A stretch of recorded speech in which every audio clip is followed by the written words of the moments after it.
साथियों, 9 अक्टूबर 2025 मानवर काशीराम के परिनिर्वाण दिवस पर लखनऊ में उमड़ा जनसैलाब इस बात का प्रतीक है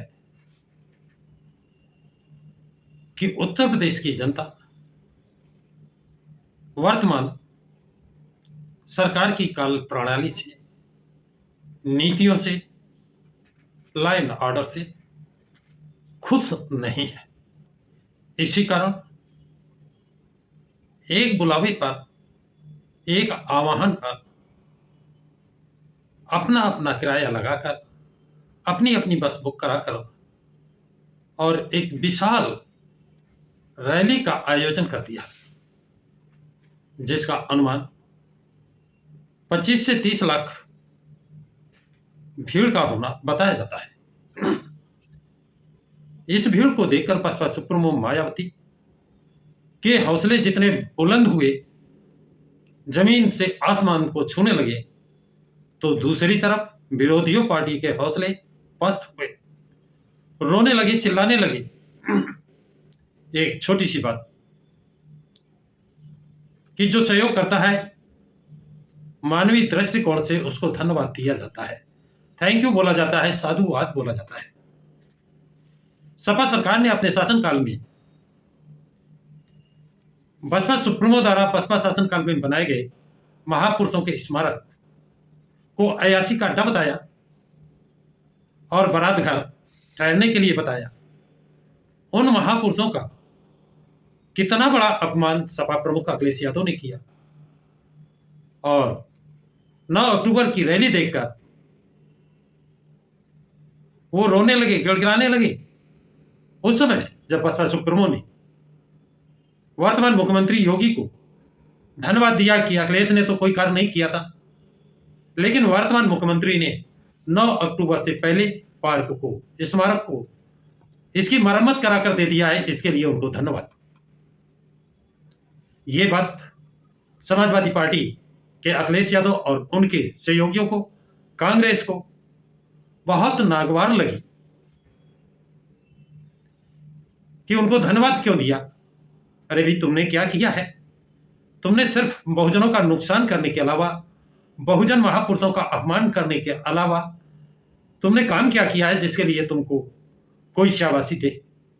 तुमने नुकसान किया है, तुमने अपमान किया है, और जिसके कारण इतनी अपार भीड़ बगैर बुलाए आ गई, एक आह्वान पे आ गई, और इससे विरोधी दल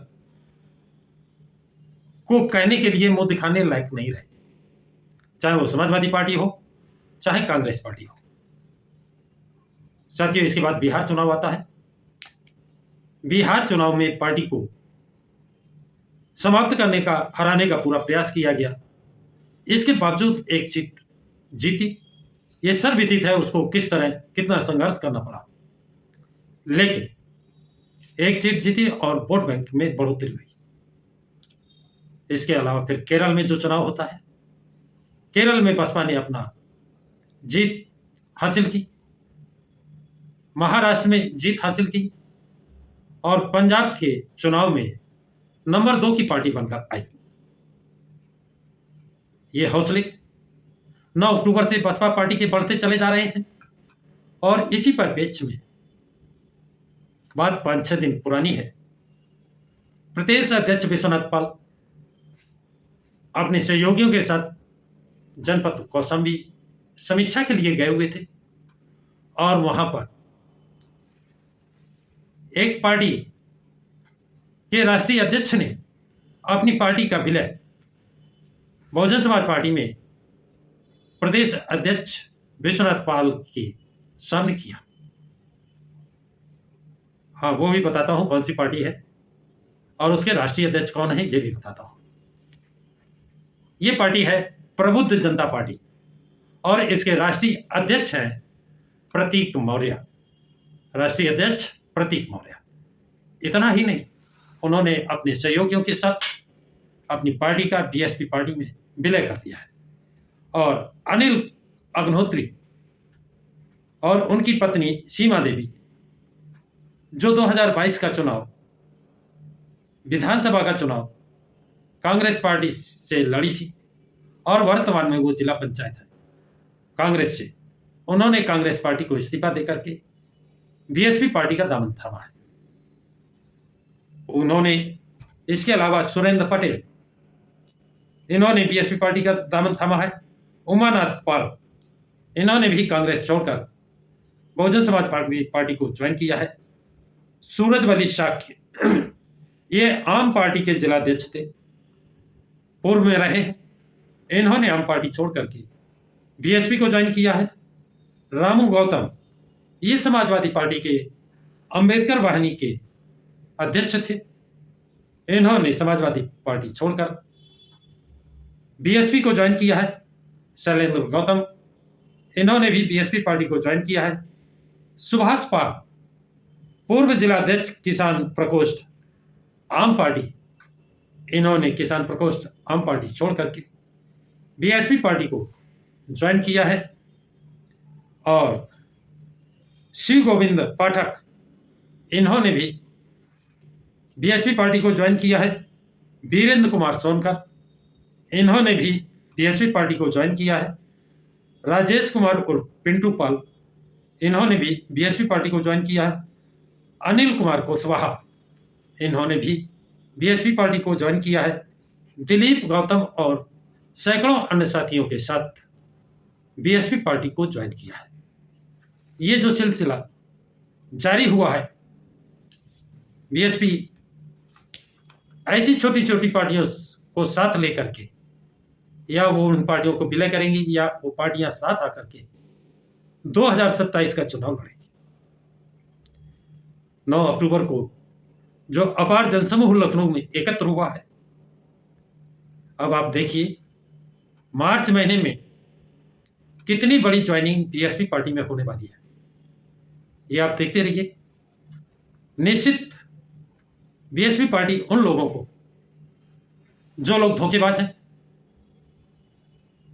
जो लोग अपने परिवार, अपने रिश्तेदार तक ही सीमित है, उन्हीं को टिकट देने का काम करते कराते हैं, ऐसे लोगों से लगाव खत्म है।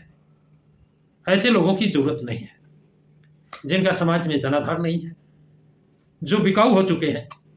टिकाऊ नहीं, बसपा को टिकाऊ उम्मीदवार, टिकाऊ कैंडिडेट, टिकाऊ वोटर्स चाहिए। और ये सभी नवयुवा हैं।